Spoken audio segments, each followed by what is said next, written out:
তারাপীঠে তারামায়ের গোশালায় ষাঁড়ের মৃত্যু ঘিরে শোকের ছায়া তারাপীঠ এলাকায়। গতকাল তারাপীঠে মা তারার গোশালা থেকে একটি ষাঁড় বেরিয়েছিল। সারাদিন থাকার পর রাত্রিতে বাড়ি ফেরার পথে তার পথ দুর্ঘটনায় মৃত্যু হয়। আর এই মৃত্যুর ফলে শোকের ছায়া গোটা তারাপীঠ এলাকায়। স্থানীয় সূত্রে জানা যায় যে যখন ষাঁড়টি বাড়ি ফিরছিল সেই সময় বীরভূমের তারাপীঠ থানার অন্তর্গত কড়কড়িয়া মোড় পেরিয়ে দিঘির পাড়ের কাছে কোনো একটি গাড়িতে ধাক্কা মেরে চলে যায়।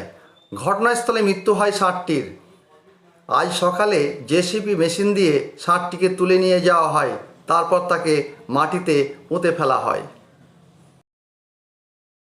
আমি অন্য জায়গায় আছি। আর মিস্ত্রি এলো, মিস্ত্রি হ্যাঁ রাজমিস্ত্রি পাঠাচ্ছি। প্লাস্টার হবে তাই দেখা যায়, ঠিক আছে। আমি ষাঁড়টা মারা গেছি না, ওখানে আছি মাঠে। মাঠে জিসিবি নিয়ে কাজ করছি। না ধোদা পালি গেলে যখন খাবো, ঠিক আছে। আর খেলে আমি বলছি তোমাকে, ঠিক আছে, একটু পরে ফোন করছি। আরে ওইভাবে বের আপনার মূর্খের মতো রাখুক না, বের করে দিচ্ছি। হাই আবার পাই ঠিক বে না ঠিক না। হ্যাঁ বলো, কি কি লাগবে না লাগবে। আমি ফোন করছি, দাঁড়াও। মালা আছে, দুটো আইনিছি আমি মালা। কদম গাছ নিয়ে আসতে হবে না, ওটা সে মাঠে একটু বসার পর দেখতে। হ্যাঁ বসার পর লবণ দাও, লবণ দাও। এক বস্তা লবণ, এক বস্তা ফেলো আগে। লবণ বস্তা দিন তো।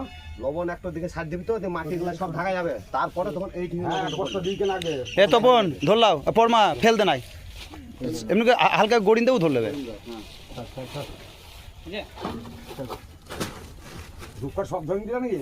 কিছু উপরে দাও। ওগুলো লিবিন দাও, ওই